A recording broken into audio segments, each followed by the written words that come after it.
is Kali. Come to my vlog. For this video, magpapakita sa amin sa inyo paano ginawa carport namin. Time na yung carport na muna. At this point, it's our first time to see the gate. Ang bait pa ni Kuya eh.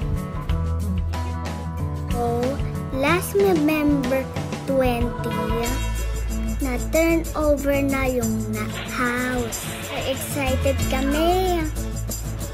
Gusto namin lumipat agad. Kita naman, excited ako, diba? Kaya na yun. And I will show you kung paano ginawa yung carport.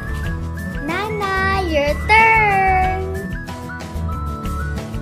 Hello! So, after ma-turn over ng November 20, bumalik kami siguro 2 weeks after para i-check ulit yung house. Bumalik lang kami para magsukat-sukat, tingin-tingin kung anong kasya. At saka dito, mas na-feel namin na na-turn over na kasi mas intimate na kami lang nandun. After which, inasikaso ko na agad yung application for minor renovation. Yung checklist ng requirements for the permit, kasama naman siya dun sa binigay ng turnover. So, kinumpleto ko lang yun, sinend ko via email, in-approve nila, and then I paid na lang the 5,000 pesos bond sa site na mismo on the day na bumalik kami ulit. Yan. On that very same day, naghanap lang din kami ng plants. So, sa video na ito, makikita nyo yung binivideo ko, yung agent namin yan. Tinutulungan niya rin kami maghanap ng plants. Yan, napakaswerte talaga namin sa agent namin kasi he goes way beyond his duties to help us. Tapos ito, kay Kuya Dodong, finally, nakahanap kami ng mga lush at saka affordable plants. So, he is located, or his garden is located sa Sirang Lupa. I think nearby barangay or municipality, I'm not sure. Yung Sirang Lupa. Pero hindi sira lupa nila, maganda lupa doon. Sorry. So, mga murang plants lang naman kinuha namin, like yung mga 3 for 100, yung mga alas 10 na tinatawag nila, and then kumuha lang akong isang palm tree at saka yung, nalimutan ko yung name ng plant na iba eh. Pero simple lang, and then bumili na lang din kami nitong diamond pavers na 8 holes.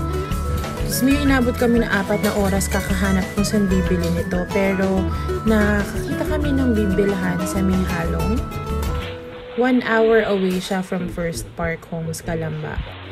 Ang name nung tindahan is Joyme or Joyme Rockscapes. Nagmamadali kami, kaya nung nakita namin to, binili na namin agad. Kahit although 200 per piece tong, tong diamond pavers. And then yung isa yan, yung hawak ni Kuya, 160 each. Yun, tas super bigat niyan. Tapos hindi yan na i-deliver nung tindahan kasi Monday pa daw nila kaya i-deliver. So, ang ginawa ni Bert, yung agent namin, siya yung naghanap ng van. Very helpful talaga. Kita nyo naman, pati pagbubuhat tumulong siya. Yan, ayun si husband sa loob, yung naka-white na nagbubuhat. Ayan. Hey, kaya yun, nairaos naman namin. And then yan, pabalik na kami ng first. Nasabihan naman si guard na darating kami and we have the permit na. So, dire-diretso na lang kami sa loob kasi ready na sila for us. They were waiting for us. And finally, after a long day na ibaba na namin yung mga pavers, mga bato at halaman dito. So, after a day's work, of course, kumain muna kami nila Bert na aking agent and dinala niya kami dito. Nakalimutan ko yung place na to, yung tawag din sa place na to. But mga 5 to 10 minutes away lang siya from First Park Homes. Kung gusto nyo rin pumunta dyan, PM nyo ako. Tuturo ko sa inyo yung way. Nakalimutan ko lang yung name. Dito, day 2 na. Nag-check-in lang kami sa isang small motel. Kasi nga, sa Manila pa kami. Effort naman kung uuwi pa kaming Manila tapos babalik ng Calamba. So, ito lang. Nag-breakfast lang kami. Bumili lang kami sa 7-Eleven ng something. And then, bumalik na rin kami sa First. Yung gumawa pala nito is yung talagang nangangalaga ng halaman sa First Park. Si Kuya Joel. So, ayan siya. Yung naka-black. And kinausap din siya ng agent namin para tulungan kami dito. Pero every Sunday lang siya pwede gumawa. Kasi of course, may work po si Kuya Joel sa First. Baka po mapagalitan siya at tayo kapag mag-overlap yung work niya na to versus dun sa regular job niya. Yung initial na usapan talaga, 1K per day.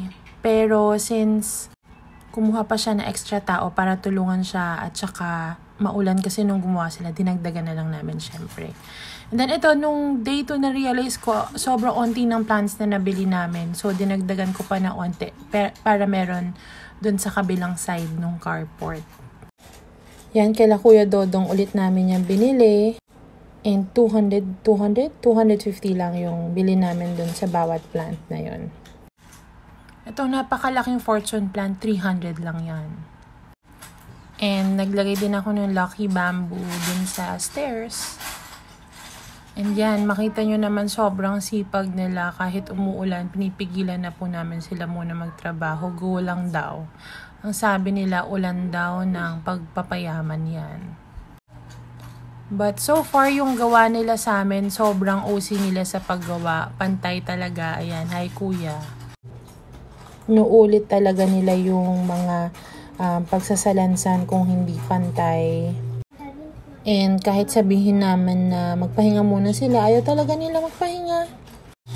Pwede nyo rin tanungin si Kuya Joel ng mga ibang suppliers, may makakilala din siya. And then dito, yan na yung finished product. Medyo kinulang lang kami sa white pebble, so bibili na lang kami ulit pagbalik namin. But so far, simple lang yung design na pinili namin, madaling gawin. So natapos ng 1 day. Para by January, unti-unti pa namin pag-iba. So, ayun lang. Sana makatulong sa inyo. If may questions kayo, PM nyo lang ako. I'll be happy to help. Salamat!